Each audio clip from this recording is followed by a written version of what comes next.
All right, good afternoon. At this time, I call to order a public hearing of the Franklin County Board of Commissioners on Monday, December the 6th, 2021 at 5:30 p.m. at the Franklin County Justice Center here in Carnesville, Georgia. We note for the record that we have a quorum consisting of all 5 commissioners present for this hearing. Welcome everyone and thank you for joining us this afternoon.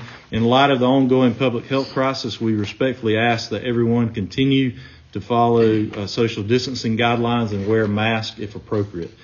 The next item on the agenda for this afternoon's public hearing is the approval of the agenda. So commissioners, at this time, is there a motion to approve the public hearing agenda as presented? I'll make the motion to approve tonight's agenda as presented. Okay, thank you. Commissioner Foster has made the motion to approve the agenda as presented. Is there a second? I second. Thank you. Commissioner Franklin has seconded the motion. Is there any discussion? Hearing none, all in favor of the motion to approve the agenda as presented, signify by raising your right hand. All opposed, same sign. The motion will carry 4-0 and the agenda is approved as presented. The purpose of this afternoon's public hearing is to receive public comments for or against proposed zoning applications that will be considered for action by the board at tonight's regular board meeting that will immediately follow this hearing. No action will be taken at this hearing, and all parties are welcome to remain after the public hearing for the regular meeting itself. Now, we normally start the regular meeting at 6 o'clock, but depending on, we have a lot of items for this hearing, so we may go over. At the end of this hearing, we'll tell you there may be a brief recess at what time we'll start the regular meeting, but it will be after the public hearing tonight. We have 5 items on the agenda for this hearing. After introducing each item, we'll ask the planning director to present a description of the application as well as his recommendation and the recommendations of the Planning and Zoning Commission. We'll ask the applicant, if present, to speak first on behalf of their request. After the applicant has spoken, we'll call first for anyone who wishes to speak in favor of the application, and then we'll call for anyone who wishes to speak against the application. At the end of the public comments for each application, the applicant will have another opportunity to make a summary statement. They can also offer rebuttal to any public comments that were made, and then commissioners may also question the applicant at that time. Members of the public that wish to comment either for or against an application will be recognized and called individually. You should come up to the podium and give your name and address when you come up before you start. Please note that all comments must pertain to the public hearing items that we are considering tonight. You may not speak to any other topic or application.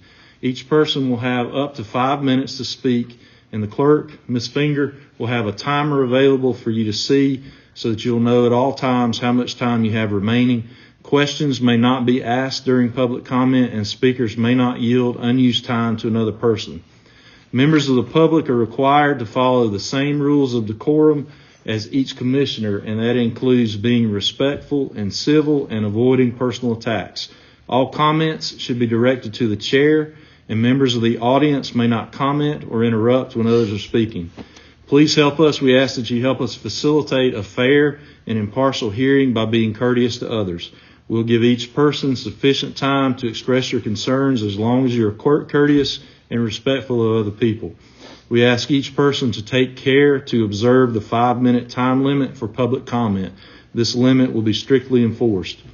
Members of the public are not permitted to interrupt while others are speaking, and we respectfully ask that you refrain from side conversations while others are speaking. Interrupting, talking over others, and jeering are not permitted at any time.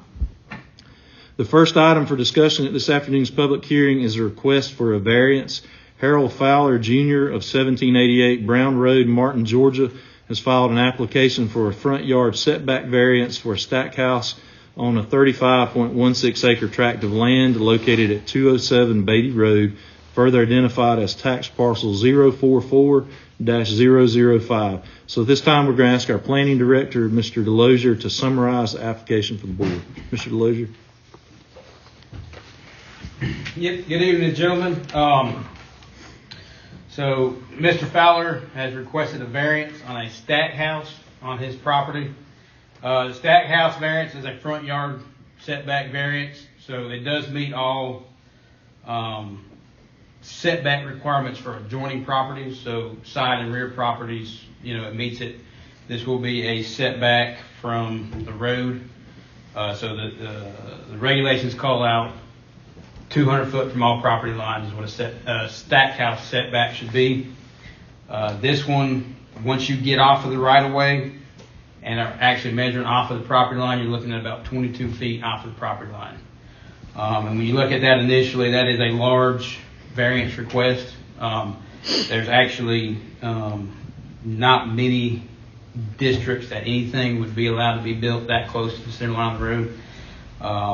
However, with this application, with the topo of this land, with the way these chicken houses are laid out, you do have Turker Creek that borders it to the west.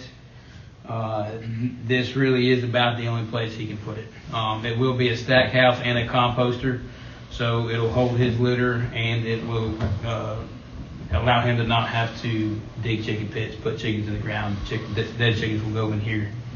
The planning commission recommended 3-2 to approve the variance after hearing from the applicant, and it is my recommendation to approve it as well. Any conditions? There were no conditions. It is only for the front yard setback. So if he finds that he's going to encroach on any other property line, he'd have to come back through this process. But he shouldn't have a problem there. Okay. All right. Thank you, Mr. Lozier. At this time, we're going to ask the applicant to speak on behalf of his application. So, Mr. Fowler, if you'll come up and just tell the board about your application. Anything else you would like us to know? I think Scott covered most of it. How y'all this evening? The reason being it to put it up there on the road is because there's water issues in between. There's Turkey Creek over the back, and then there's actually a spring fed branch that starts on my property and comes up in between the number 3 and number 4 chicken house. Okay, and the way they're placed there's 3 chicken houses on the hill, and then you go around this spring or this wetland that you can't do anything with, and the other chicken house is sitting here. So if I placed the stack house over here, I would have to haul 3 houses of litter over there, and it just wouldn't be feasible to use it. I mean, I don't think I would even build it if I wanted to put it over there on the hill next to 85. So. There was an existing chicken house where this stack house is going. There's already a pad there. Okay. It's good, hard clay. The USDA, the NRCS, and everybody has come out and looked at the property, and that is their suggestion. Really, the only suggestion they had was to build the stack house where I wanted to place it, and asking the variance from y'all.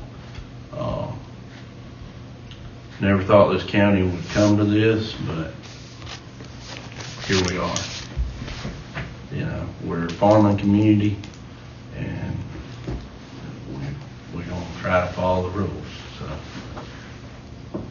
do y'all have any questions? We'll let the commissioners ask questions when you come up at the end. Okay. We'll stop right if that's all you have. Yeah, that's okay. We're going to call for public comment, and then if depending on after that, we'll let you come back up. Right.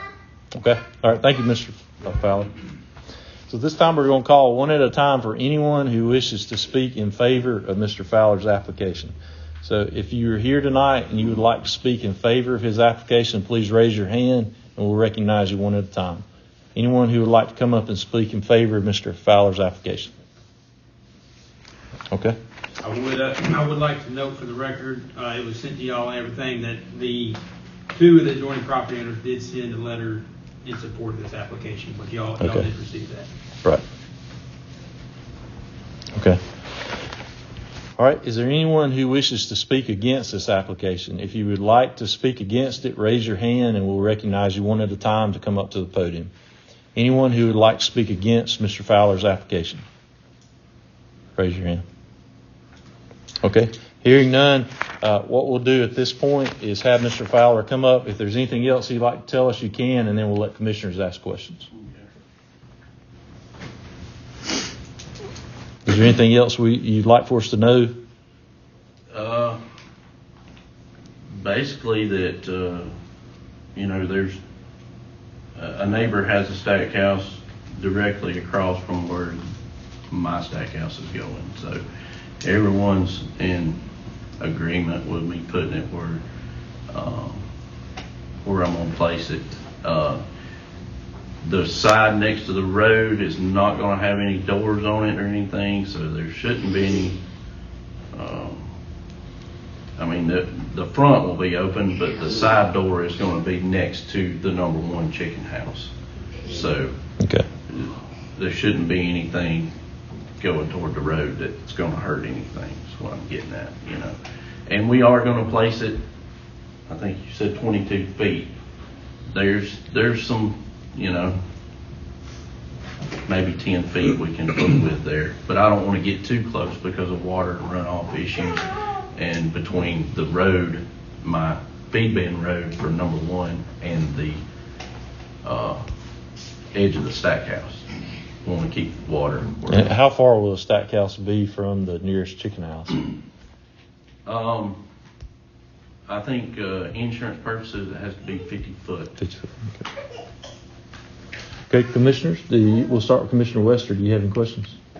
Okay, Commissioner Swells? Commissioner Foster? Commissioner Franklin? Okay, all right. Well, that's all there is to it. Thank you.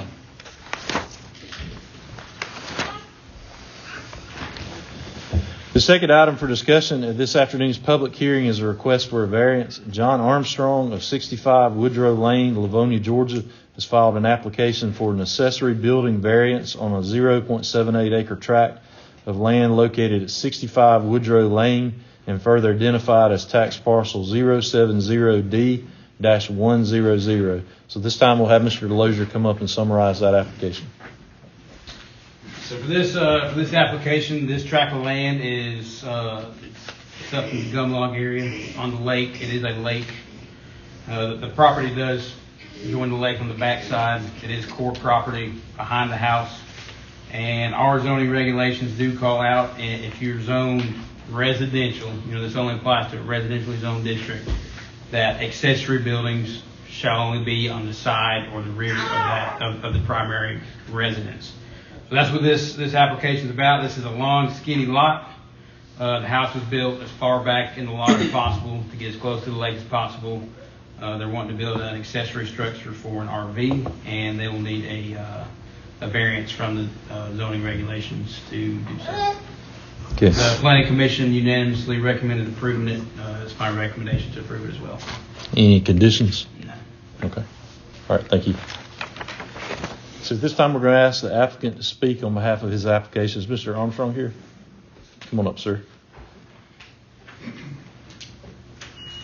Thank you. If you'll just tell us briefly about your application and anything you want commissioners to know. Very good.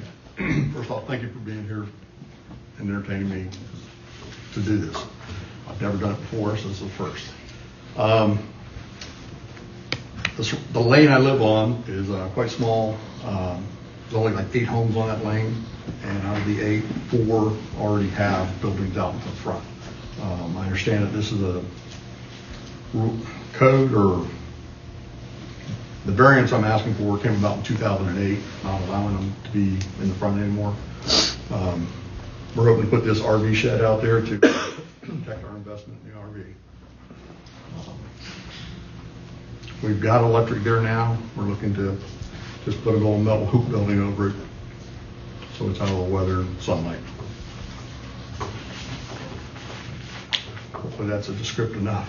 Okay. Thank you, gentlemen. All right. This time we're going to ask one at a time for anyone who would like to speak in favor of Mr. Armstrong's application. If you would like to speak in favor, please raise your hand. Anybody want to speak in favor? Okay. This time we'll call for those who wish to speak against this application. So if you're here tonight and you'd like to speak against Mr. Armstrong's application, please raise your hand to be recognized. Okay. All right, Mr. Armstrong, you can come back up, and if you have anything else you want to say, you're welcome to do that, or we'll ask Commissioner for questions. I have nothing to add. I think it's pretty straightforward. Okay. Commissioners? Commissioner Willis? Good. Okay, we don't have questions, so thank you, Mr. Armstrong.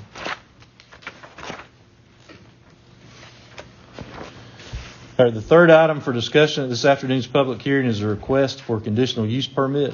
Lori Huster and John Isherwood of 2112 Highway 145, Carnesville, Georgia, have filed an application for a conditional use permit to operate a wedding event venue on 2 tracts of land totaling approximately 49.93 acres and located at 2112 Highway 145, further identified as tax parcels 047-076 and 047-078. So, Mr. Delosier, we'll have you come up and give us a summary at this time. So this this application, as you stated, is for a wedding and event venue. There's a structure, it's an old log cabin already on site, sits overlooking the Broad River. I went out there to do a site visit. It's a good looking piece of property, good looking building. They're looking for a conditional use permit to, as stated, hold events and or weddings at the location. All criteria that we call out, setbacks, all that sort of stuff, can be met and is indicated on the site plan that they provided. The Planning Commission unanimously recommended approving it. They didn't have any conditions attached to it, and that's my recommendation as well. Okay. And any conditions? No. You said none. Okay. All right. Thank you. So this time we're going to ask the applicants to speak on behalf of their applications. Mrs. Huster and Mr. Isherwood present. Come on up. Just tell us briefly about your application and anything else that you would like the commissioners to know. All right. Thank you, gentlemen, for allowing us to present our application to you tonight. So we purchased the property 2 years ago, and we do have 2 historic Georgia log cabins that were put together dog run style down by the river. They were done previously by the owner before us.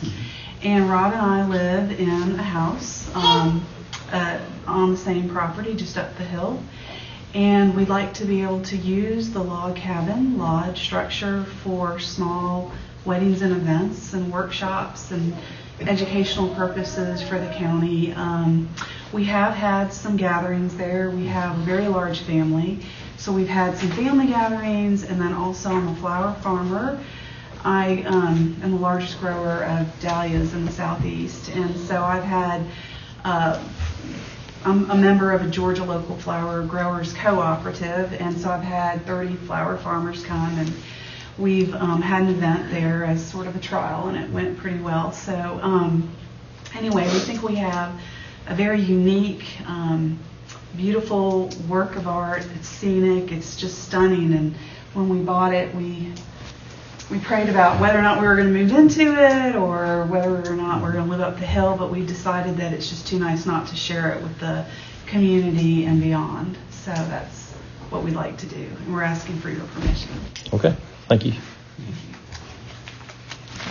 All right, so this time we're going to call first for those who would like to speak in favor of this application. If you would like to speak, please raise your hand. Ma'am, you can come up. Remember, when you start, give your name and address to our clerk. Hey there, I'm Michelle Kay. I live at 506 Chastain Road, Danielsville, Georgia. I have a farm at the confluence of the Hudson and Broad River, so I'm a direct neighbor of Franklin County, but I'm also the sister to Lori Huster. And I, about a year and a half ago, finished a restoration of an old country store on US 29. I'm calling it the H.T. Martin store. I don't know if you guys are familiar, but I'm about 3.5 miles south of Royston on US 29. And it's an Airbnb VRBO, but I've had a lot of requests for people to use it for graduation parties at Emmanuel College, for bridal showers, for weddings, and I'm simply not set up to do it. But because of the amount of requests that I've had, I feel like there's definitely a need for that. And if you see my sister's facility, you'll see that it's a true gem in Franklin County. It's really stunning, and the river is absolutely gorgeous. So I am here in favor of that for her. I know that there's a need for it, and I'll be glad to answer any questions, but I definitely think, I hope that you will vote in favor. Okay. All right. Thank you. Thank you. Appreciate it. Anyone else who'd like to speak in favor of this application? Come on up. Remember, give your name and address before you begin. So my name is Thomas Gift. I'm at 1538 Highway 145 in Royston. I don't adjoin these properties, but I'm a couple doors down. So I'm close. And the thing that I would most be interested in is what's the impact on the neighborhood going to be. And something like an event venue, it's going to be episodic. It's not like a gas station right on the highway. So people will come in periodically. They'll do something down by the river. It is quite a ways off the road. And then they'll leave. I think most people in the surrounding area wouldn't even know it's there. I doubt that they're going to be doing loud music that'll be audible over Victoria State Park. So the traffic impact would probably be less than you would have if there was something at the high school like a football game. So I think people have, their property. The first agenda item was somebody wanting to use their property to generate income, and it's reasonable for people to do that, and to the extent that they can do it without impacting their neighbors, I think it's fine. Okay. That's all I have. Thank you. Is there anyone else who would like to speak in favor of this application? If you'll raise your hand. Anyone? Okay. Is there anyone who would like to speak against this application? If you'll raise your hand, we'll have to come up. Anyone who would like to speak against the application? Okay.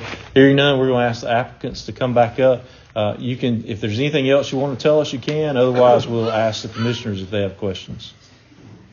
Yeah, I forwarded it to them. Oh, great. Okay. Yeah. Commissioners, it's our intention, it's a beautiful location, and it's our intention to create a resource for the community. It's really an asset for Franklin County, for the surrounding community and the communities, around us. And so really, our intention is to be of a service in the community at large. And so with that, we invite your questions. Commissioners? Will there be alcohol served at the events? Well, so probably most of the events will be during the early afternoon or early evening, so I don't anticipate any alcohol there, but there is a chance that if we have a small evening wedding that there might be, that a caterer would be serving alcohol. So there's a possibility, okay, but it's not something that we're necessarily encouraging. Okay. Yes. Good. I'm good. Is that facility already wired? I mean, does it have power, water, all those things? Yeah. Yes, Bathrooms? we have. It's under renovation right now. Yeah. Okay. We have. Right. Yeah. Any other questions? Okay. All right. Oh, I'm sorry. Did you say you had? Good. Okay. All right. Thank you.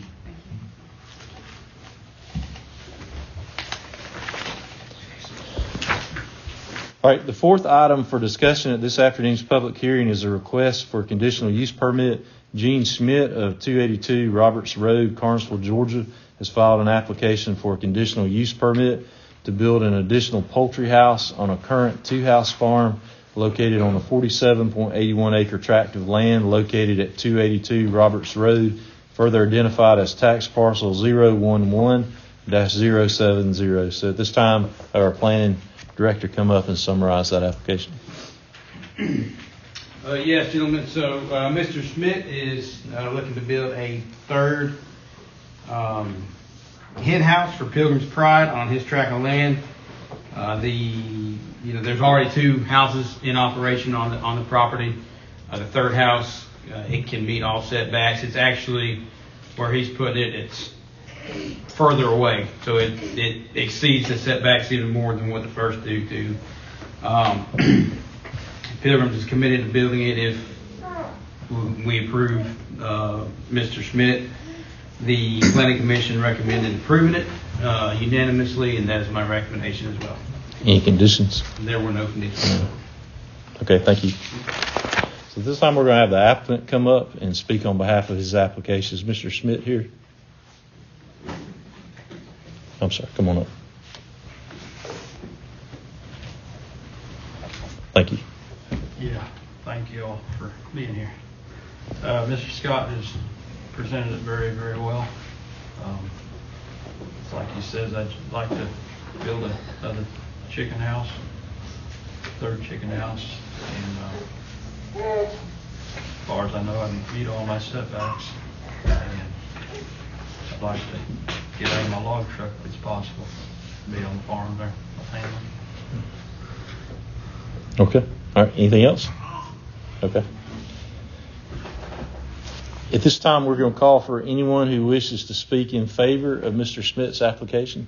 If you'd like to speak in favor, if you'll raise your hand. Okay, hearing none. If anyone would like to speak against the application? Anyone who'd like to speak against the application, raise your hand. Okay, Mr. Smith, you get to come back up. You can anything else you want to tell us, and then we'll have questions from the commissioners. I don't think. Okay, commissioners, Commissioner Wester, do you have anything? Commissioner Swales, Mr. Foster.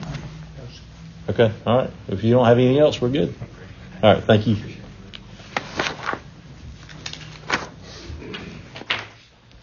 All right, the last item for discussion at this afternoon's public hearing is a request for a rezone. Nathan and Elizabeth Hipp of 3689 New Franklin Church Road, Cannon, Georgia, have filed an application for an amendment to the Franklin County zoning map from ag intensive to highway business on a 3.69 acre tract of land located at 1567 Highway 17, further identified as tax parcel 052-118. I need to disclose to the public the applicants are close relatives, so at this time I'm going to turn the hearing over to Commissioner Wester to conduct. So in order to avoid the appearance of a conflict of interest, I'm going to recuse myself from this portion of the hearing and leave the room while you're doing that. So Commissioner Wester. At this time, I'm planning, Director Mr. Delozer is going to summarize the application for the board. Yeah, so Mr. and Mrs. Hipp, they're looking to open up a used car lot on this tract of land. The tract of land is situated not far up the road from Ed Murdoch's and Highway 17. It's positioned in between Highway 17 and the Hartwell Railroad. There's not a whole. It's currently it has a residence on it, a residential house on it, somebody used to live in. That will be used as their office. There's not a whole lot of other uses for this tract of land. The Planning Commission recommended approving it 4-0 with no conditions attached to it, and that is my recommendation as well. Is there any conditions with it? No, negative. All right, thank you, Mr. Delozer. At this time, we'll ask the applicants to speak on behalf of their application. If Mr. and Ms. Hipp, if you'll please come forward and briefly tell the board about your application, please.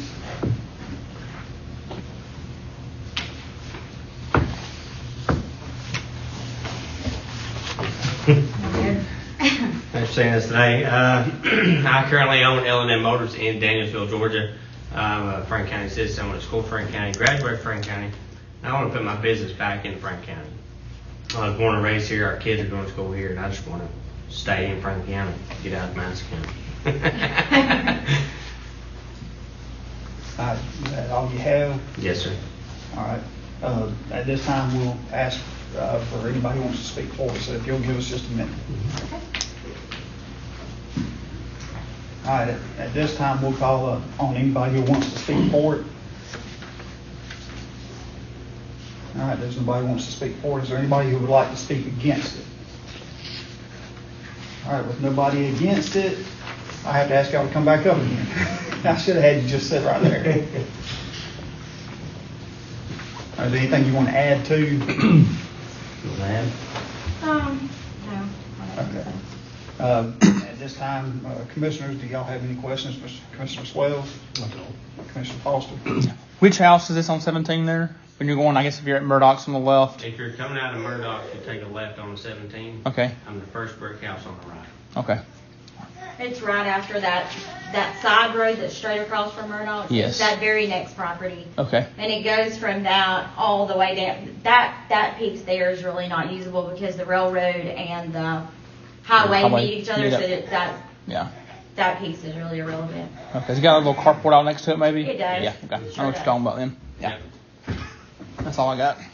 Commissioner Frank? Do you have how many cars you will put As on? many as I can squeeze in there. After the moment, I try to keep about 20 or 25 on the half acre I have in Danielsville. Yeah, we're hoping to have a little more, seeing how we'll have a little more space there, and the way that property is a little better than what we have now because it's larger in the front side.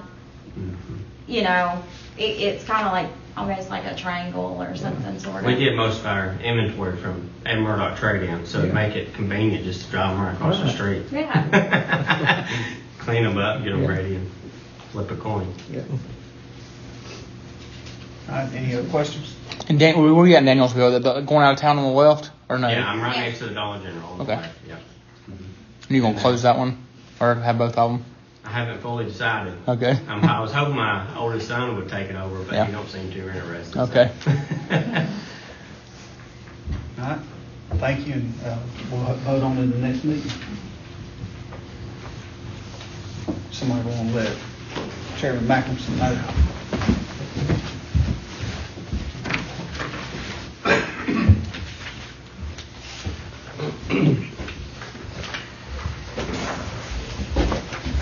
Okay, at this time, without objection, we're going to adjourn the public hearing. We'll reconvene for the regular meeting at about 6:15. So we've got about 12 minutes. So we stand adjourned. This time I call to order a regular board meeting of the Franklin County Board of Commissioners on Monday, December the 6th, 2021 at 6:15 p.m. at the Franklin County Justice Center in Carnesville, Georgia. We note for the record that we have a quorum consisting of all 5 commissioners present for tonight's meeting. So we want to welcome everyone and thank you for coming. In light of the ongoing public health crisis, we respectfully ask that everyone continue to follow social distancing guidelines and wear a mask if you feel it's appropriate. At this time, we're going to have an invocation given by Commissioner Franklin, and afterward, please remain standing and join us in the pledge. So please stand. Let us pray. Our gracious Heavenly Father, we praise you for another day, God. And God, I pray that you touch this board and the decisions that we make, God, that are pleasing to you. God, and we give you the praise and glory for it all. In Jesus' name we pray. Amen. Amen. I pledge allegiance to the flag of the United States of America and to the republic for which it stands, one nation, under God, indivisible, with liberty and justice for all. Thank you. The next item on the agenda is the approval of the meeting agenda. Commissioners, we need to amend the agenda tonight and add item 7J. This would be a Tax Assessors Board vacancy. So 7J, Tax Assessors Board vacancy. So this time, is there a motion to approve tonight's meeting agenda with the addition of item 7J, Tax Assessors Board vacancy? Make a motion that we approve tonight's agenda with the addition of item 7J, Tax Assessor Board vacancy. Okay, thank you. Commissioner Wells has made a motion to approve the agenda as amended. Is there a second? I'll second, Mr. Chairman. Okay, thank you. Commissioner Wester has seconded the motion. Is there any discussion? Okay, hearing none, all in favor of the motion to approve the agenda with the amended item 7J, Tax Assessors Board vacancy added, raise your right hand. All opposed, same sign. The motion will carry 4 to 0. Lost my count. Tonight's agenda is approved as amended. This time we're going to open the meeting for public comment. During this portion of the meeting, any member of the public may speak on any topic of concern they would like to address to the board. Other than, we won't receive comments related to planning and zoning items that are pending because we've just had a public hearing for that. This is a comment section only. If you have questions, we're going to ask you to submit those in writing to our clerk, Ms. Kayla Finger, at the end of the meeting, along with your contact information, and then someone will respond to your questions in the next few days.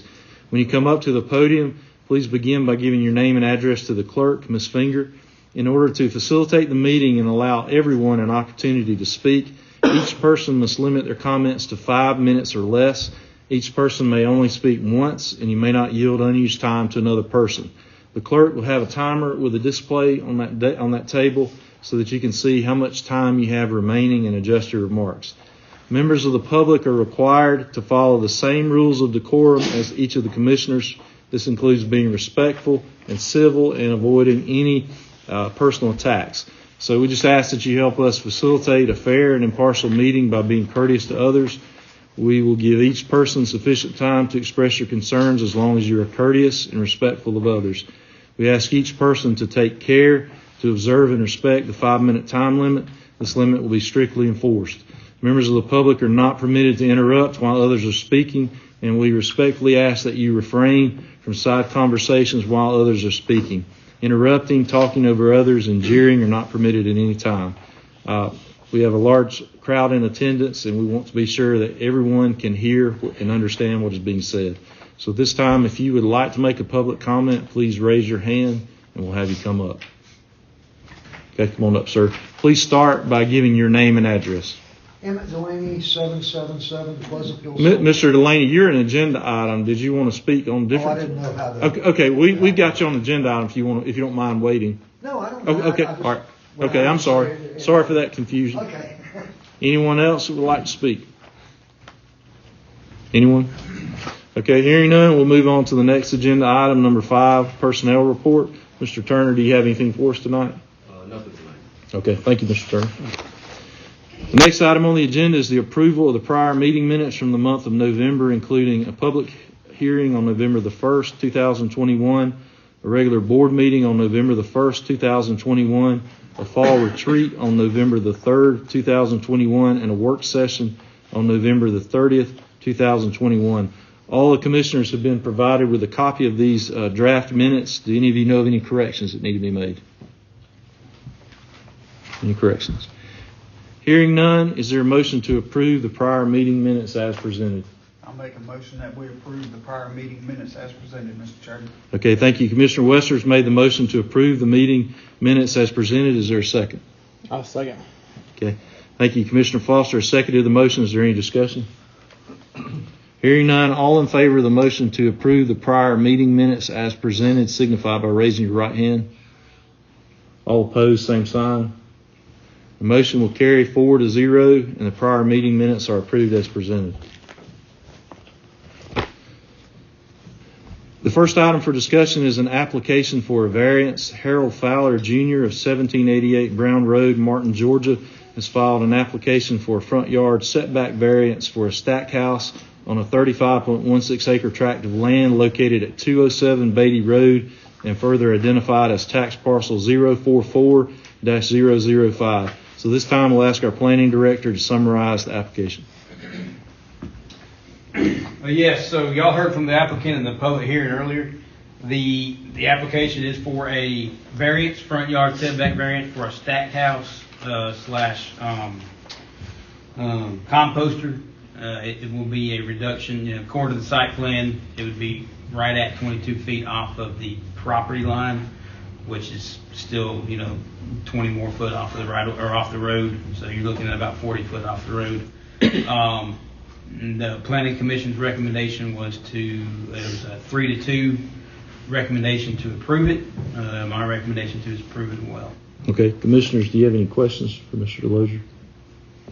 Any questions? So the setback, the 22 feet, that's not off the center line of the road. No, so it is property line, which would be after the right of way. Okay. And it's showing 22 foot from the property line is what it's showing. Okay. Any other questions? Okay. Thank you, Mr. DeLozier. This time, is there a motion to act on the application by Harold Fowler for a front yard setback variance for a stack house for tax parcel 044-005? Make a motion that we approve Mr. Fowler's request for the setback variance for his stack houses. Okay, thank you. Commissioner Swales has made a motion to approve the application by Harold Fowler for a front yard setback variance for stack house for tax parcel 044-005. Is there a second? I'll second, Mr. Chairman. Okay, thank you. Commissioner Wester has seconded the motion. Is there any further discussion? Hearing none, all in favor of the motion to approve the application by Harold Fowler for a front yard setback variance for stack house tax parcel 044-005 signify by raising your right hand. All opposed, same sign. The motion will carry 4-0, and the variance application for Harold Fowler is approved. The next item for discussion is an application for a variance. John Armstrong of 65 Woodrow Lane, Livonia, Georgia, has filed an application for an accessory building variance on a .78 acre tract of land located at 65 Woodrow Lane and further identified as tax parcel 070D-100. Mr. Delusion. Yeah, so this is a variance for Franklin County's accessory building regulations.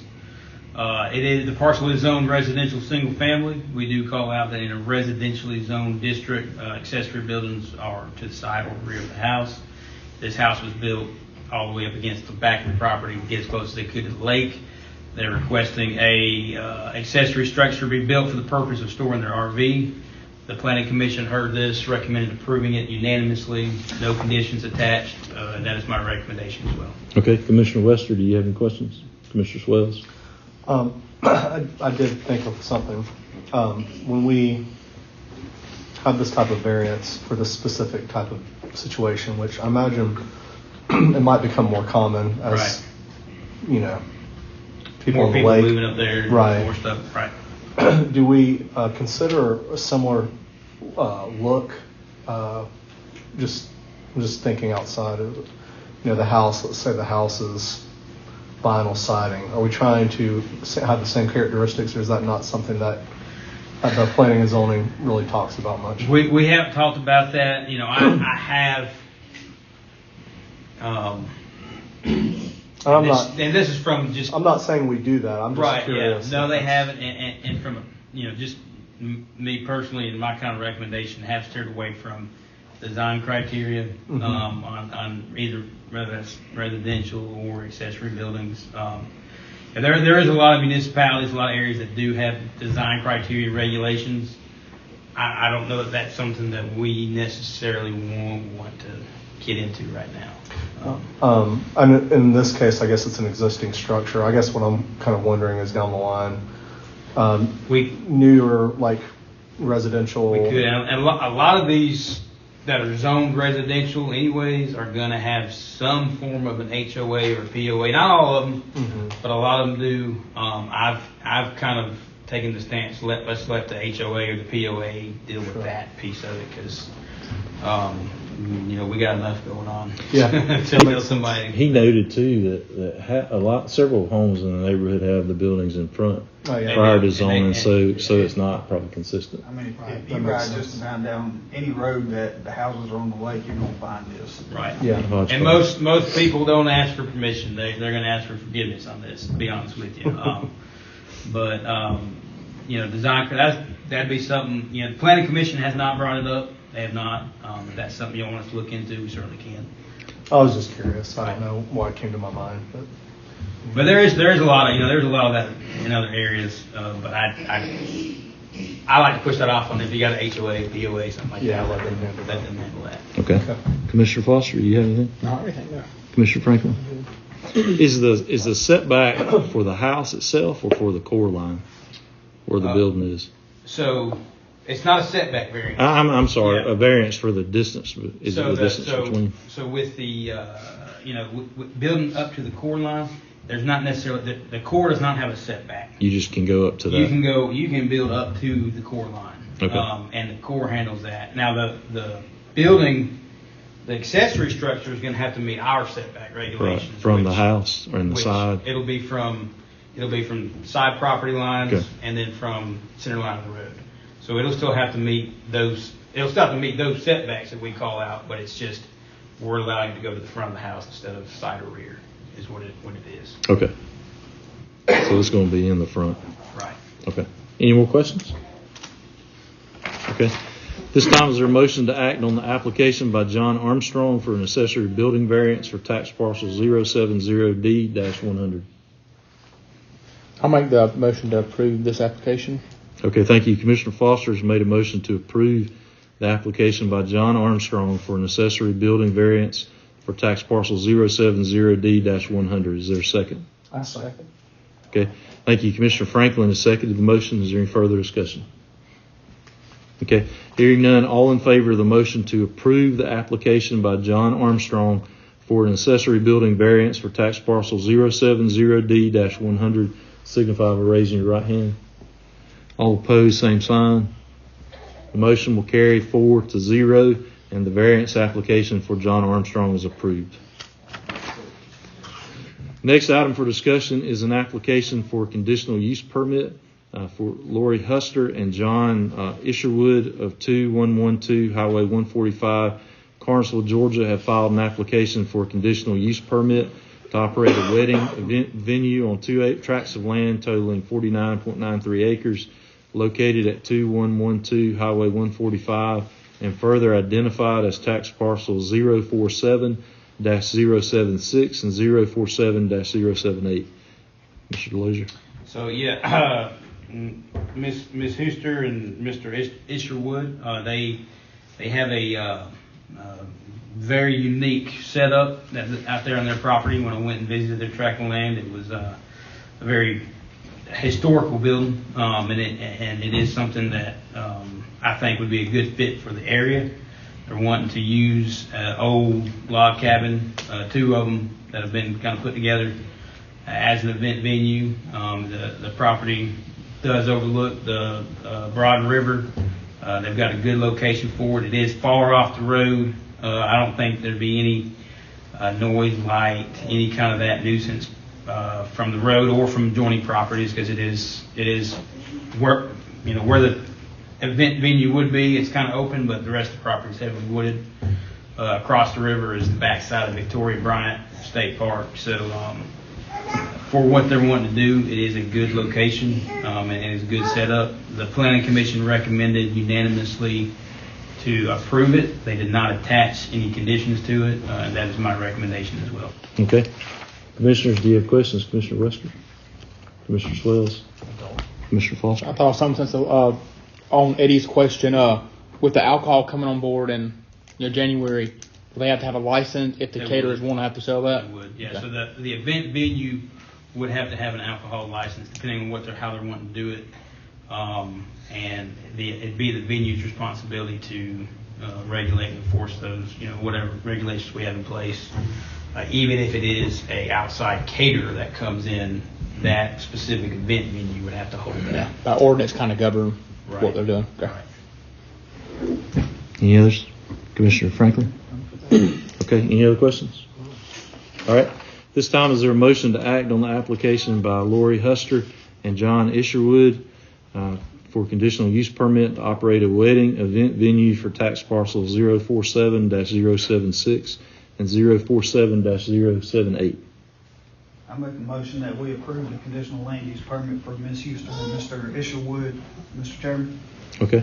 Thank you. Commissioner Wester's made the motion to approve this application for conditional use permit for wedding event venue for tax parcels 047-076 and 047-078. Is there a second? Second. Okay. Thank you. Commissioner Franklin has seconded the motion. Is there any further discussion? Okay. Hearing none, all in favor of the motion to approve the application by Lori Huster and John Isherwood for a conditional use permit to operate a wedding event venue for tax parcels 047-076 and 047-078, signify by raising your right hand. All opposed, same sign. Okay, motion will carry 4-0, and the conditional use permit for Lori Huster and John Isherwood is approved. Next item for discussion is an application for a conditional use permit. Gene Schmidt of 282 Roberts Road, Carnesville, Georgia, has filed an application for a conditional use permit to build an additional poultry house on a current 2-house farm on a 47.81 acre tract of land located at 282 Roberts Road, further identified as tax parcel 011-070. Yes, and Mr. Schmidt is wanting to add a third breeder house to his already existing 2 breeder house farm. Top of Roberts Road, there's no issues with the setbacks. There's not going to be any encroachment on any neighboring or adjoining properties. Everything on this one is pretty straightforward. The Planning Commission recommended approving it, and that is my recommendation as well. Is it breeder or hen? I thought you said hen earlier. Well, it's the same. Okay, never mind. We didn't think of that. Sorry. All right. At this time, are there any questions? Any questions, guys? Okay. All right. Hearing none, is there a motion to act on the application by Gene Schmidt for a conditional use permit for an additional poultry house for tax parcel 011-070. Make a motion that we approve Mr. Schmidt's application for conditional use permit to add another chicken house to his property. Okay, thank you. Commissioner Swales has made the motion to approve the application for conditional use permit for an additional poultry house for tax parcel 011-070. Is there a second? I'll second. Okay, thank you. Commissioner Foster has seconded the motion. Is there any further discussion? Hearing none, all in favor of the motion to approve the application by Gene Schmidt for a conditional use permit for an additional poultry house for tax parcel 011-070 signify by raising your right hand. All opposed, same sign. The motion will carry 4-0, and the conditional use permit application for Gene Schmidt is approved. Next item for discussion is an application for a rezone. Nathan and Elizabeth Hipp of 3689 U Franklin Church Road, Cannon, Georgia, have filed an application for an amendment to the Franklin County zoning map from ag intensive to highway business on a 3.69 acre tract of land located at 15676 Highway 17, further identified as tax parcel 052-118. And I just need to disclose again to the public that the applicants are close relatives. So at this time, I'm going to recuse myself and step out of the room to avoid the appearance of the conflict of interest, and I'll ask Commissioner Wester to conduct this part of the meeting. Commissioner Wester.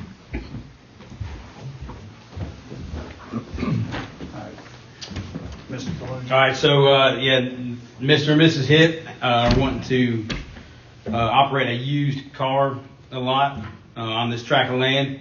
It's currently zoned ag intensive. A used car lot is a permitted use in the highway business and light industrial district. Light industrial would not be the right zoning for this. Highway business would be. Again, it is a permitted use in the highway business district. Tract of land is located in between the railroad and Highway 17, which makes it a perfect candidate for this type of zoning. The Planning Commission recommended approving it unanimously, and that is my recommendation as well. There was no conditions attached to the recommendation. At this time, are there any questions from commissioners? Commissioner Swales? No. All right. At this time, is there a motion to act on the application by Nathan and Elizabeth Hipp for an amendment to the Franklin County zoning map from ag intensive to highway business for tax parcel 052-118? I'll make the motion to approve the application for Nathan and Elizabeth Hipp. All right, Commissioner Foster has made the motion. Is there a second? I second. Commissioner Franklin has made the second. Is there any further discussion? All right.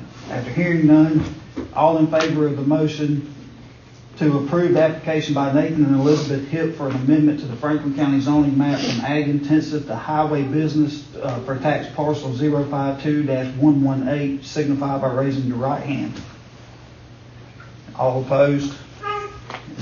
Motion will carry 4-0.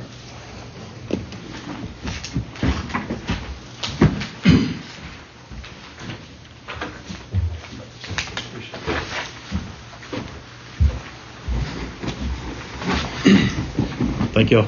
The next item for discussion is the fiscal year 2021 audit presentation by our county's auditors, Rustin and Associates.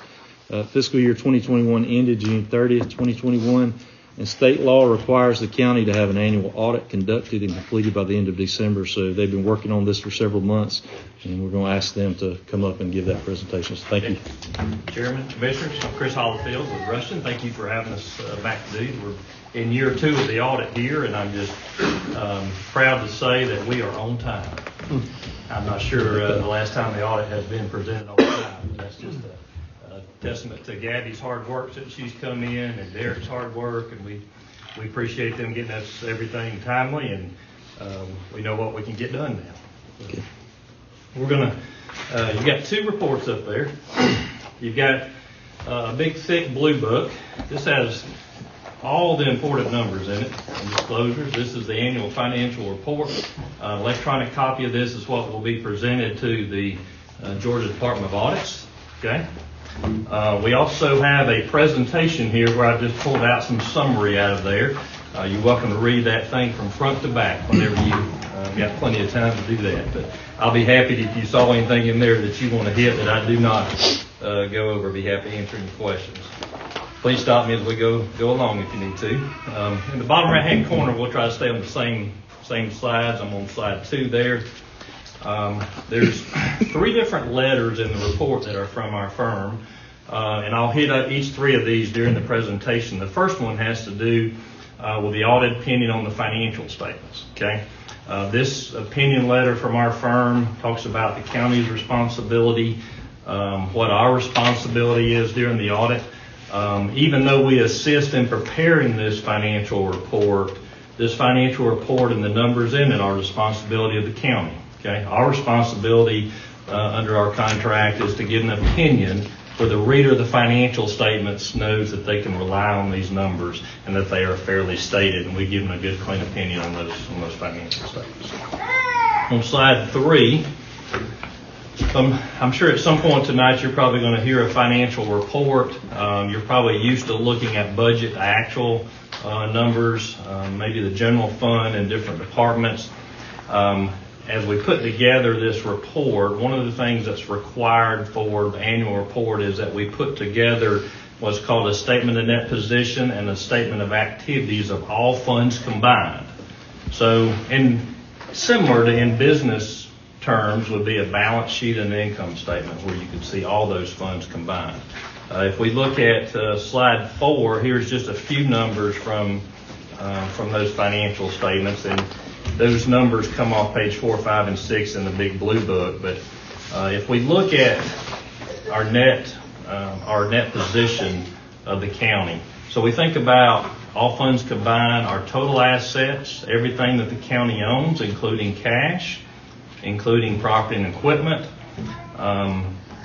and less any liabilities, any debt that we owe, less any vendor payables that we owe, that gets to the net position amount. Okay, assets less liabilities gets to the net position. Our total net position on line 21 there, you can see 21 compared to 20 is $58.3 million. Okay, in that fourth number column there. If you slide to the 3 columns to the left, that's the 3 categories of net position that make up the total. We have our net investment in capital assets, less any related debt, $51.9 million.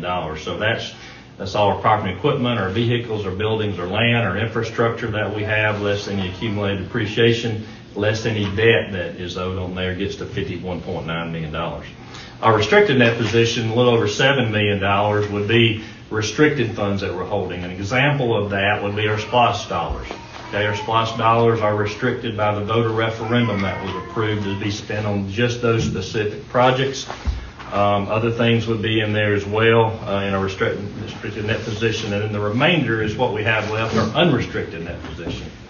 So you see, all funds combined, we're in a negative position there, $629,000 on full accrual basis.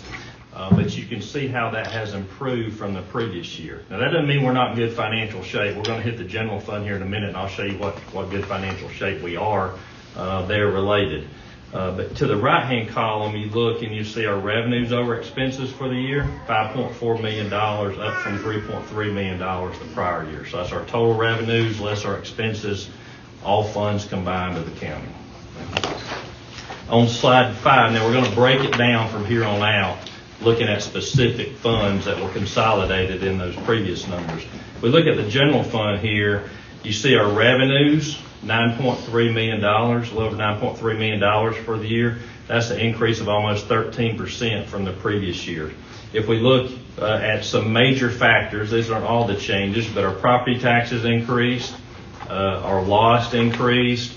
All during COVID, we've seen all our government clients where their lost dollars have gone up. Everybody's spending dollars. We have all the online orders now where the sales tax is coming into the state and into the counties where it's ordered from. So all those have increased. We're seeing across the board. Our fines, fees, and forfeitures in our court systems increased. And then our intergovernmental revenue increased this year, mainly due to the CARES Act. It was up $732,000, so we had some that might have decreased during the year, but we had $873,000 that came in during the CARES Act that was certainly a good shot in the arm for the county, and many, all governments have benefited from that. If you look at our expenditures, almost $15 million there, 14.979, and you look, that's a decrease of 2.3%. So our revenues increased, our expenditures decreased in the general fund. Our general government decreased, that whole department area, public safety increased, and our public works decreased during the year. I think we had some big projects that were going on in our public works department the year before.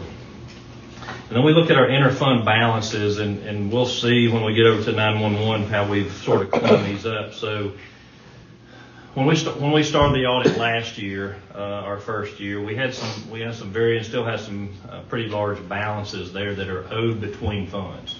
Okay, so our E911 fund owes our general fund $1,172,000. Okay, our water and sewer fund owes the general fund $5.4 million. Okay. The water and sewer fund can afford to pay back some of that, and we'll do some of that. We agreed to over the next 3 years. We'll sort of clean that up so it's not a hit all at one time. The E911 fund doesn't pay for itself. You know, our revenues are short of our expenditures in there, and we just hadn't made transfers in years past. Well, now we're making those transfers to supplement that. Okay, and we made a large transfer in this audit, and I'll talk about that in a few minutes when we get to the 911 fund. If we look at our unassigned fund balance, so a few minutes ago we talked about net positions, assets less our liabilities. Well, when we get to the fund level, it's called fund balance in the general fund here. So our assets less our liabilities, our unassigned fund balance is a little over $11 million. You see that's up from 10.8 the previous year. And sort of a way to look at financial health of a government in the general fund is to look to see how much fund balance do we have compared to our annual budget. Okay? We have 8.8 months worth of fund balance that can be carried forward to use for subsequent years. Okay? That we can carry forward sort of like a reserve fund if we have. Now that's not necessarily all cash, but it is our assets less our liabilities that we can use for future budgets or for future projects if we do. 8 months is a good, healthy place to be. This fund is very, very great shape. I can remember many years past that this has not been a good number to look at, but you're in great shape here in the general fund now. And if you look at on slide 6, this will give you a 5-year track of where we've come from in our fund balance. So we have total fund balance, because we do have a little restriction of fund balance in the general fund for certain purposes, but that blue line would be the numbers that I was just referring to here of the unassigned fund balance. And if you look back in 2017, it was $4.4 million.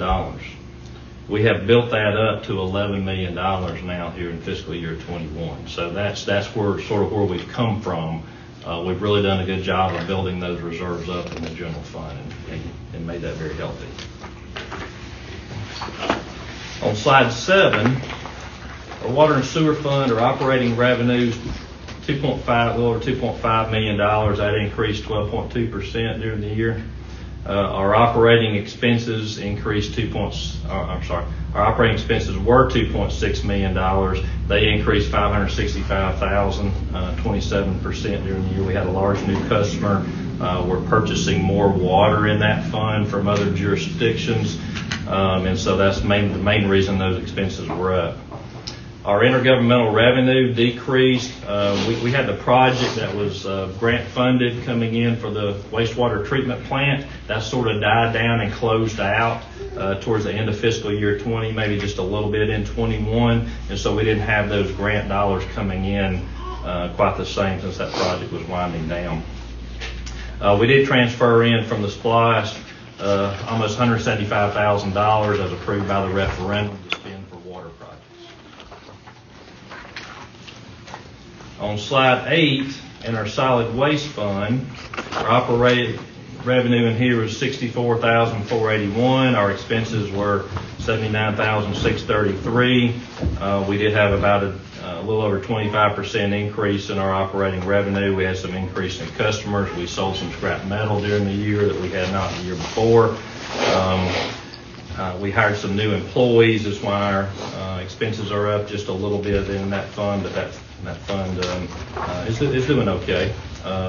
If you look at slide 9, just going to hit a few other of our major funds here, some of our larger ones. So the 911 fund, total revenues, this is the fund I was referring to earlier that doesn't quite pay for itself. Not many do. I think we've got one client that they're able to swing their 911 revenues greater than their expenditures. But revenues $457,000 for the year, total expenditures $969. You see that deficit that really has to be funded by the general fund, and we really should be transferring dollars over there to balance that out every year. And we had not been doing that in previous years, so we built up this balance that was really owed back to the general fund. Well, we really just need to wipe that balance out by transferring, because this fund's not going to be able to pay back the general fund. So we transferred $3.2 million from the general fund over there. So you just heard me talk about how healthy the general fund was. That's after we transferred the $3.2 million. So good shape. If you look at the SPLOST 5 fund, our total revenues almost $4.5 million. Mostly all SPLOST there, just a little bit of interest. Our total expenditures for the year, $2,184,000. We transferred out almost $1.2 million to the cities per the referendum. We spent $358,000 in capital projects, and we spent $635,000 approved by the referendum on debt service payments for certain projects that were approved in there. Then we transferred that almost $175,000 to the water and sewer fund. We got a new grant fund here, this ARPA funds. You won't see any revenues or expenditures in that fund because we deferred that. In other words, we put that as that we got in $2,267,000 on those ARPA funds. That's been good. The stimulus money coming through on that, but we deferred that because that money's going to be spent in future years. So the revenue did come in, but we have it sitting as a liability on the balance sheet, meaning we'll move that into revenue as we spend that going forward. And then we have 6 other governmental funds that are in the report too that I didn't include in my slides. But then we get to on slide 10, another letter. I said earlier we have 3 letters. This is the second of the 3. Under government auditing standards, we're required to look at the material significant internal controls and compliance with certain state laws and grant agreements and intergovernmental agreements of the county. This is where you'll find any management comments from us. This is in the blue book on page 105 and 106. There were 9 internal control deficiencies reported in there. That's 2 less than we had the previous year, so we've improved a little bit there. We had no non-compliance. We had a couple of non-compliance last year on certain things that have been cleaned up now. So, several comments in there have to do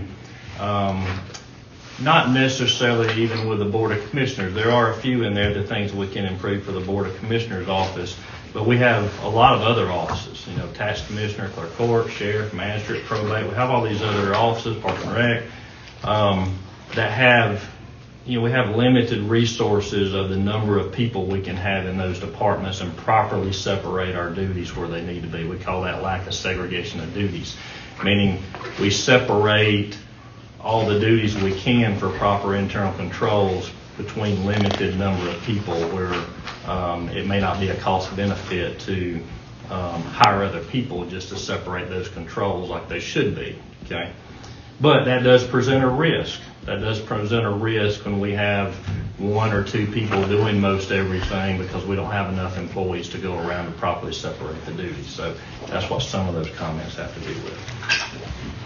On slide 11, so this is the 3rd letter from our firm, and that's in the report, and this has to do with the uniform guidance for major federal programs. Okay? Anytime the county receives $750,000 or more in federal dollars, you heard we received 800-something thousand just from the CARES Act. We have other federal dollars going on as well. Now we have over $2 million in the ARPA funds that will come under that. where we have to do this extra layer of what we refer to as a single audit, where we're looking at how we spend our federal dollars that come in, the major federal dollars that we have in those programs, the internal control structure, how we're handling those, and are we in compliance with the grant agreements for those. And we had no findings, no issues related to those dollars. And then on slide 12, just a couple of things to let you know. We did implement GASB 84 this year. If you're not familiar with GASB, that stands for the Government Accounting Standards Board. They issue all the reporting standards that governments must follow that tells us how to put these financial statements in this books and the note disclosures together, how we're supposed to account for different transactions. GASB 84 has to do with fiduciary activities. This applies mainly to our other offices that collect dollars for others. You think about the tax commissioner. Tax commissioner collects taxes, not just for the county. They collect it for the school board as well and other entities. Okay, that's the fiduciary activity where money in, money goes out. We don't hold on to residual in the tax commissioner. Probate, magistrate, those type things too. That accounted for. There's a couple of new reports in here that told us how to report those numbers of those fiduciary offices in the county. Then GASB 87. This one will be effective for next fiscal year. This has to do with how we account for lease activities. So you think about, we have two types of leases right now. If we go get a capital lease where we're going to buy some new sheriff vehicles, okay, we intend to own those vehicles at the end. It's really a financing mechanism, even though it's called a capital lease. And if we own those at the end, we record those as the county's assets, and we have debt related to that on our future payments. We may finance, say, over a 5-year term. We have other type of leases too, which are mainly operating leases. We might lease a building. We might lease some wells in our water. We might lease those.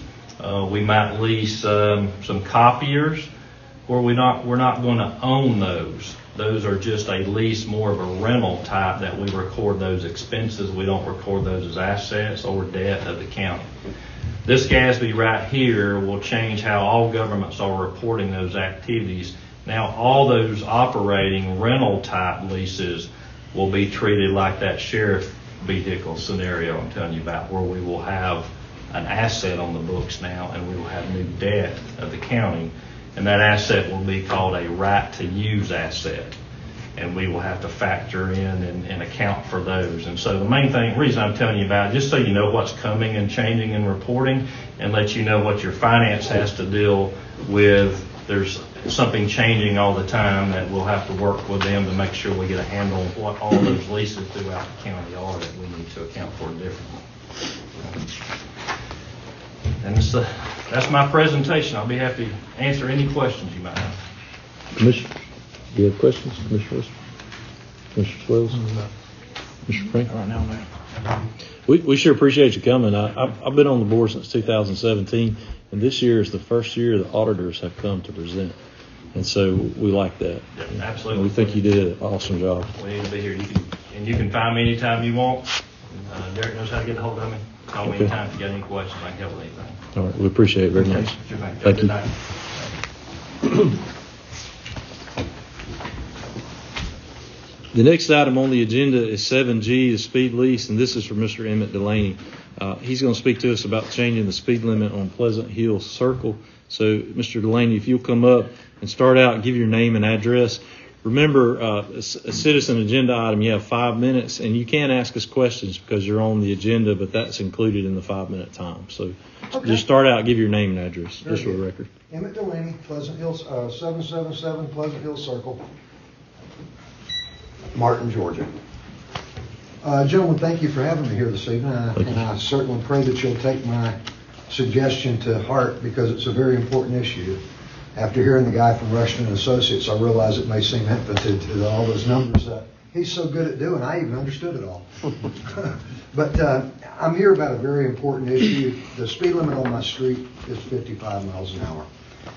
I have driven the county and looked for similar roads such as mine. I put about 500 miles on my car. On one weekend, there is nowhere in this county where the degree of difficulty in driving is such as it is on Pleasant Hill Circle in the first 1.2 miles, which is 55 miles an hour. There are 2 curves there that do not allow a vision ahead of more than about 250 feet. That is absolutely ludicrous.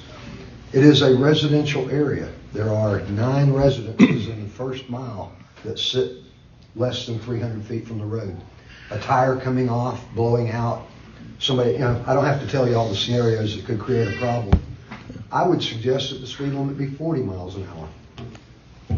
I've done a little research. Under Title 40, we have the authority, meaning you all, to change the speed limit. Alteration of speed limits by local authorities can be done whenever we deem it necessary on the basis of an engineering traffic investigation that the maximum speed permitted under this chapter is greater than reasonable and safe under the conditions found to exist.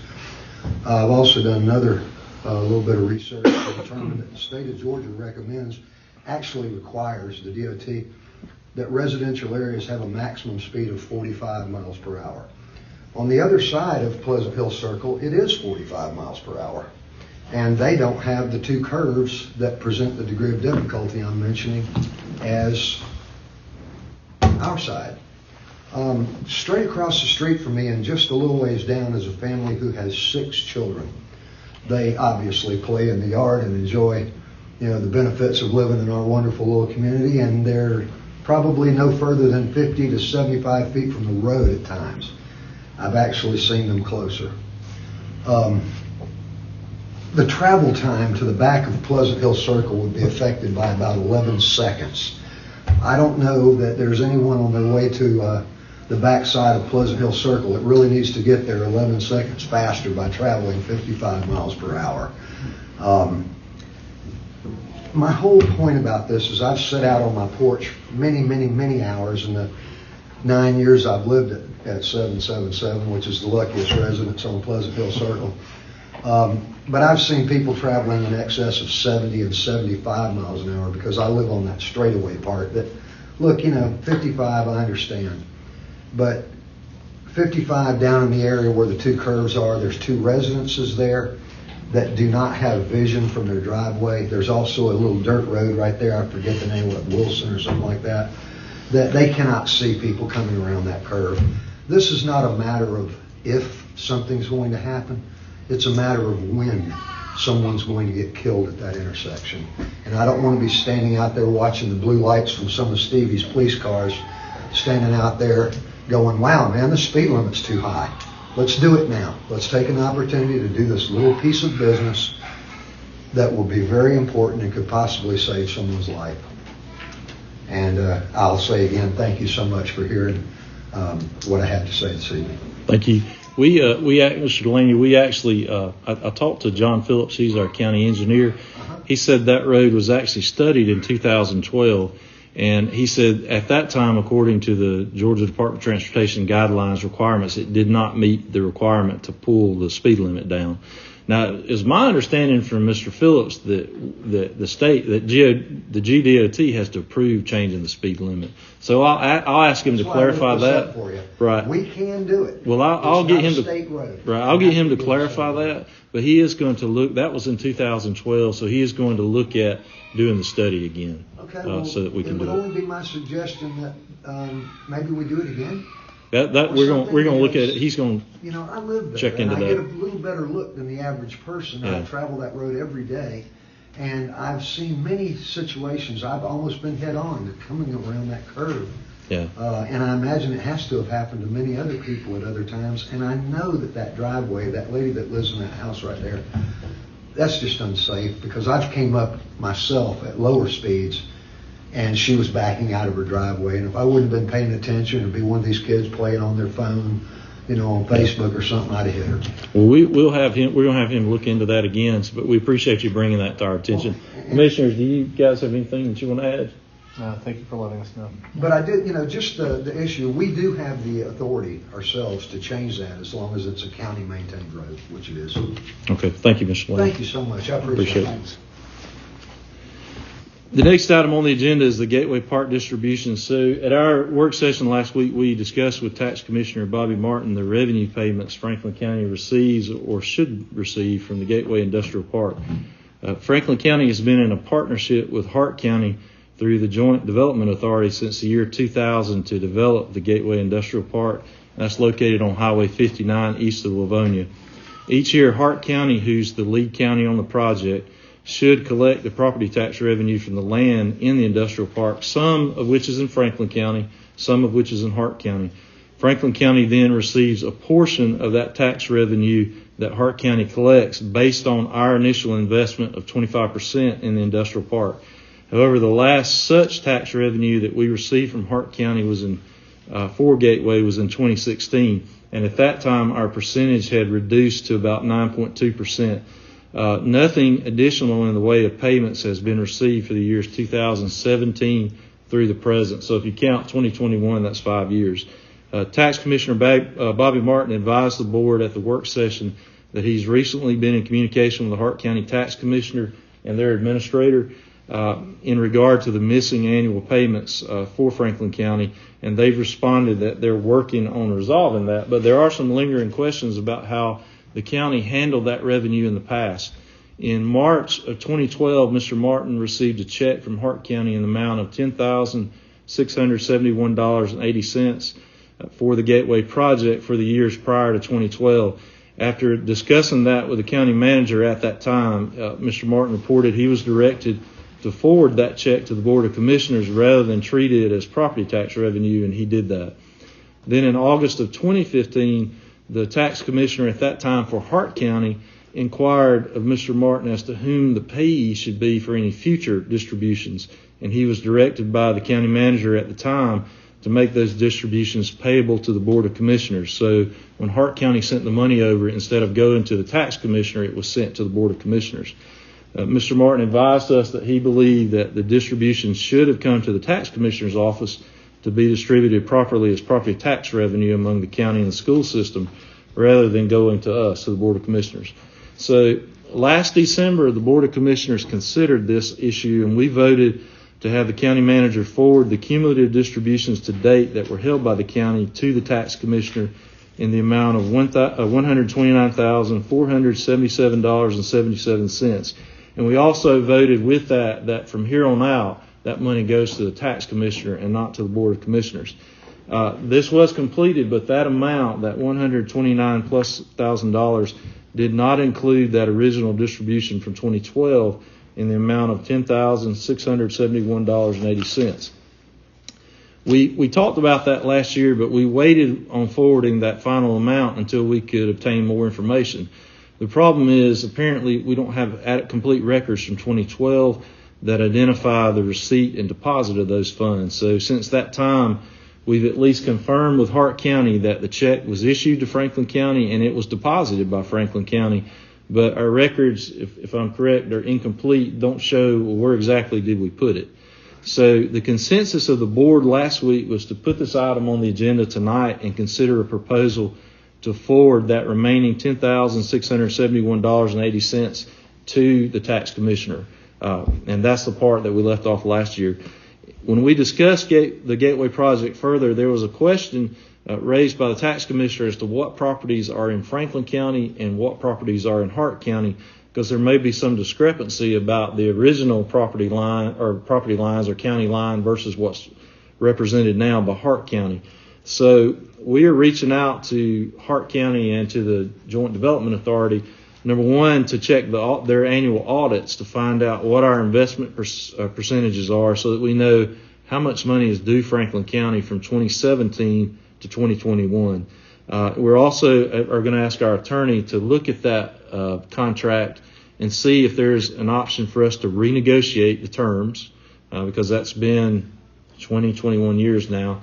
And also if there's a possibility for some sort of termination clause rather than this going on ad infinitum. So we also reached a consensus that we would talk to Hart County and possibly at some point have a joint meeting with Hart County to talk about that project. Our staff has been working on that this week, since the work session last week. And we're going to also try to investigate and determine what properties are, is the property lines for the properties that are in Franklin County versus Hart County accurate. Do you have any more information, Mr. Martin, on that? No, sir. Okay. Is that something that, who would determine that? The tax assessors, or how would we reach? Well, the tax assessors found some surveys that were done over the years that would indicate that the line that's drawn on our Q Public maps are correct. Okay. For instance, there is a pumping station to the right of TI Automotive that was surveyed back in 2008. Mr. Dean Teasley at that time determined that property to be in Franklin County. So, is it represented that way by Hart County? Are they? From what I can tell at this point in time from the Q Public map that's online from Hart County, the line may have shifted some. Okay, so is that something maybe our attorney could look at? Sure. All right. Well, that's something we'll do. I imagine that will take time. Before we consider the matter of the remaining $10,671.80 that we as the county have, the Board of Commissioners hasn't turned over to the tax commissioner, are there any other questions about this? I'll apologize. I was sick during that work session, so I was I'd had my NyQuil and I was gone. But how is that money distributed by your office, Commissioner Martin?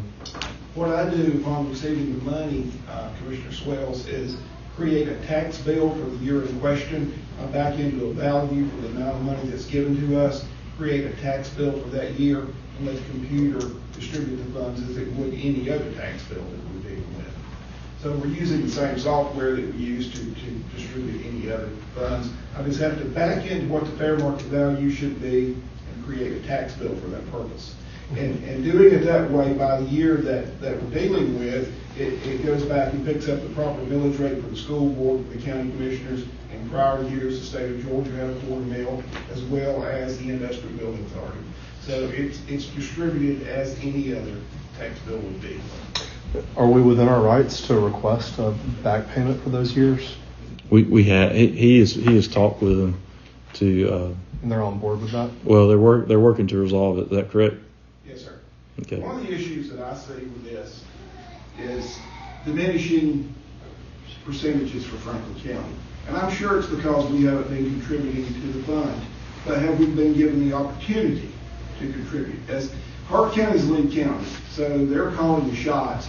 As they're investing more money into this to better their position, are we being given an opportunity to likewise invest money into this so that we preserve Franklin County's financial position? I think we have a fiduciary duty to our taxpayers to make sure that we're taking care of our people, of our taxpayers. So I would certainly appreciate you guys looking into that. If we could get back to 25%, it would be awesome, because these plants over there are generating hundreds of thousands of dollars in tax revenue. And in our last payment, when we were at 9.2%, we received just over $30,000. Okay, we are working to get the audits from the JDA to look at those percentages each year, because that would be good to confirm what they actually determined that we should receive, correct? Okay.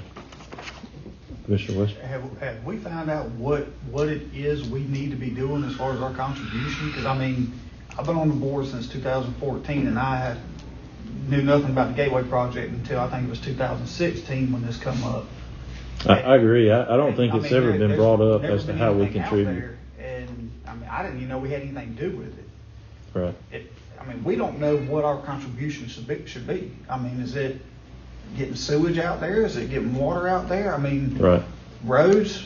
That's something we need to talk to the JDA about. What are our options? Because obviously Hart County has invested in it if they're getting the bulk of the return. Well, so there may be other things that we can do. And I mean, if you look right now, all of the buildings are going in Hart County. I mean, is there room in Franklin County right there where we can expand this way too? Right. And, do something there?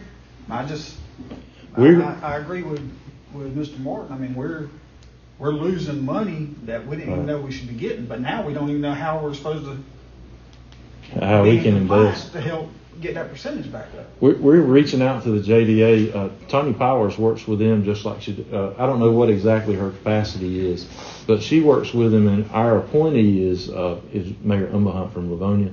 And since Commissioner Foster is the liaison for the IBA, I think that maybe we can get the JDA to begin communicating with us, even if they come through Tony Powers and Commissioner Foster, so that we have some regular updates on what they're doing, but also what are our options? How do we invest? If we want to invest, what can we do? What are our options? And how is it decided? I mean, I guess part of that's market, what company comes in and what land they want, but is our property being promoted?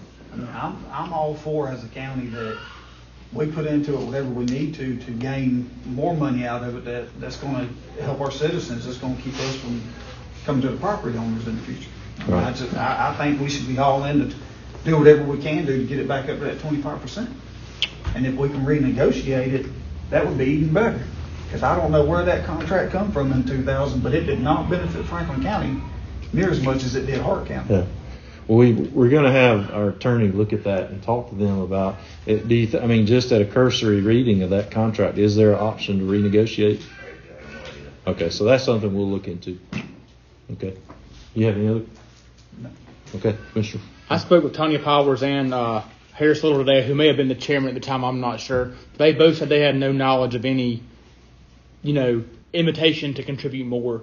But then they also told me that the Franklin County portion that we invested in was just the one where like TI, Fenner Dunlop on that side. The ones were Herring and Lindy Wyman. That was completely Hart County. That's called Gateway 2. So those over there aren't part of our contribution. So that's all on them. Is that called Gateway 1? Maybe Gateway 1, the one where Fenner Dunlop and TI, and there's one more over there. And there may not be any more room over there to build anymore, so that may be why we can't contribute anymore. Okay. But that's something we can find out. We need to start communicating with them. I don't think we were aware that because those things were even options. I guess my question is, though, if that's as far as we can go with the property or whatever, and that's our contribution, why is our contribution dropping from 25 down to 9%? Yeah. Why didn't it stay at 25? I mean, that's just a question I have. I mean, if that's all the contribution we can make, then why are we losing percentage of money every year? And we need to make sure the property lines or the county line is accurate, because if they're counting some of that land that's in Franklin County as Hart County, then we're probably not getting anything for that. Okay. Commissioner Franklin, do you have anything? Okay. Commissioner Martin, do you have anything else you want to add? No, I really don't. I'll just, if our percentage is diminished because of their contributions, and we're not given the right to contribute to that ourselves, something seems wrong with that picture. Well, we're going to have our attorney look at that and see what our options are. I think that's just it. Nobody's really certain what our options are, because there's not really been any attention to that. I don't think we've even been very aware of what the issue was, and so now that we are, we'll see what we can do and how best to move forward. Is there a motion at this time to authorize and direct our county manager to transmit the tax commissioner the remaining gateway funds?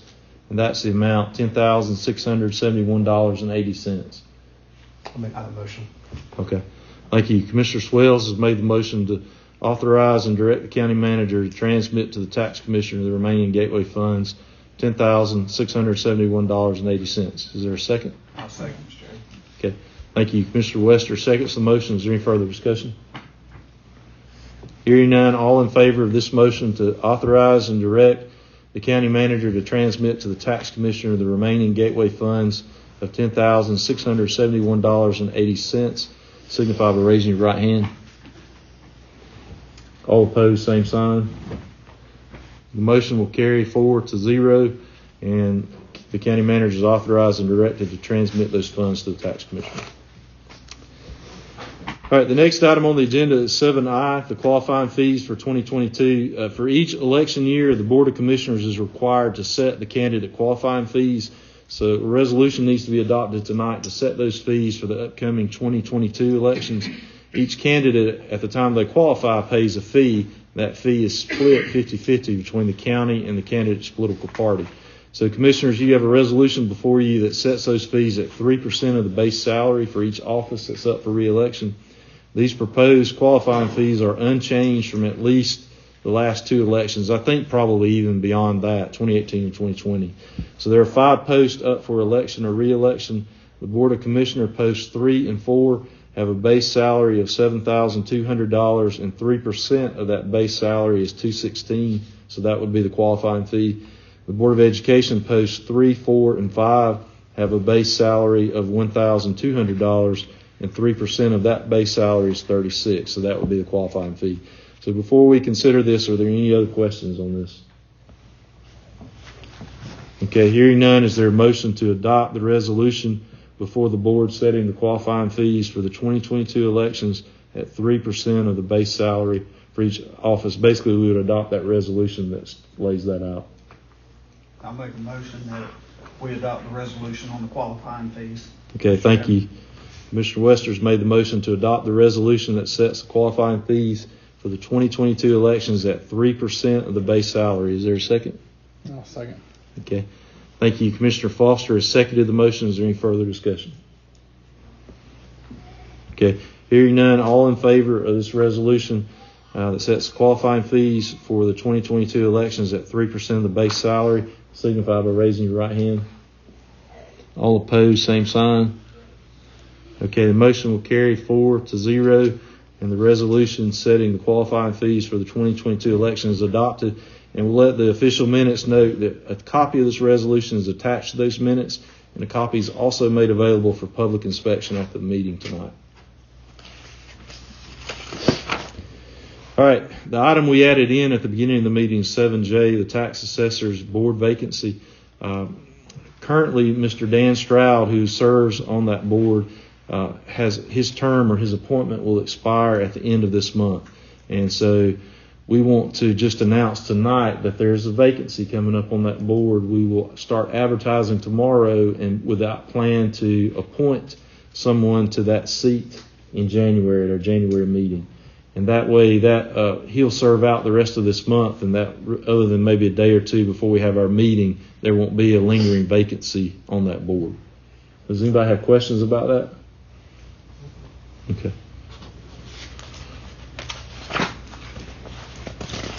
All right, the next item is the county manager's report. So, Mr. Turner, do you have anything for us? I just have 2 quick things. I just, again, want to thank all the staff for the audit and all the hard work on that. It's pretty heavy lifting to shift from where we were to be able to get to where we're trying to go. So I do thank all the staff and having someone in finances looking at that every day to help us really get to these places. So we're still constantly improving. There's still going to be some room for improvement that we still have there. But I think you can probably see, just based off of what Chris is saying, the trend is more upwards, going where we need to be. And just also, too, just a thank you to Nick Johnson and the Public Works crew and the trustees for having our Amnesty Day there at the dump this past Saturday. We do plan on doing that again in the spring, so it would be a plan for us to do that twice a year, just to have an opportunity to help clean up the community and just, people that otherwise probably wouldn't come and pay to dump whatever they may have, just encourage them to come out and do so. Okay. The next item is announcements. So do you have anything else in the way of announcements? No other. Okay. Well, I just wanted to thank the Public Works Department employees too, and our trustees for the dump day. And again, as our county manager said, we plan to do that again in the spring and maybe have it twice a year. And all as part of our effort to promote beautification of Franklin County. We've tentatively set a work session for December the 28th. Often we cancel that meeting if there are not any issues pending, so we will advise closer to time as to whether or not we'll meet on that date.